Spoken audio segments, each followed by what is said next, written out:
Bây giờ yang Congress tên rồi này nghe nè, sum en col thiam tin en in zor me cái nè, alo ni lâu top mấy, tôi na kan sarkar ai po yan lấy ba an lâu check call nem zo ka. Bây giờ yang khati laya kan finance minister zom tak puso ta khang ati chani ti ka soi dua, ka chana ni lâu thu dik ka soi ni, i person Chin kamin pal sakania 1.58% fiscal hi ati niam theya fak omani Kantana chalo deu mai tur bill central sarkar chuan alo pulu le ta chu forest conservation amendment bill 2023 tiania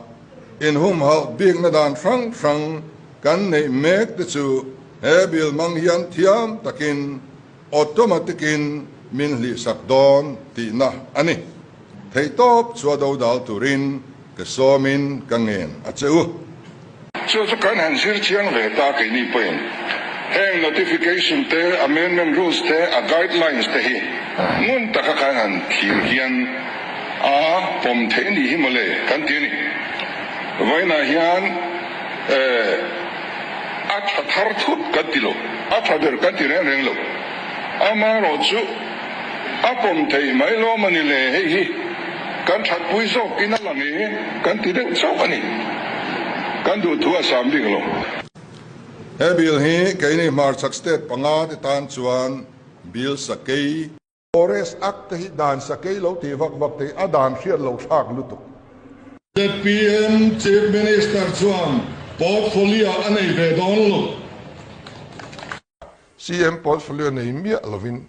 engting sarkar en kol thayang works department ni lo hi achan lo thai lo hi a omani khatlai khan dia khatlai kha sukan fan sarkar su lo khiat thiam ve mai vung ber bur ti poi ka soi mo kan ti de vector ni ka soi ni reng lo wa se sona le lam pol ho tu pa soi ka soi chon na chua kim du to si lo ti lan ka soi ang lo lang ta ni kut vung ber bur ke veng bur ke vung ber bur kan PS awatan to kan du lo tu an la Congress ten NLUP coming thar voin NDP antia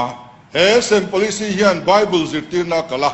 ko randu dan akal bokani so wangin tu na tang chuan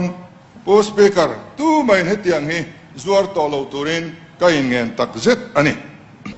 campaign lai khan NLP kan soi che thiam ve khop maya Congress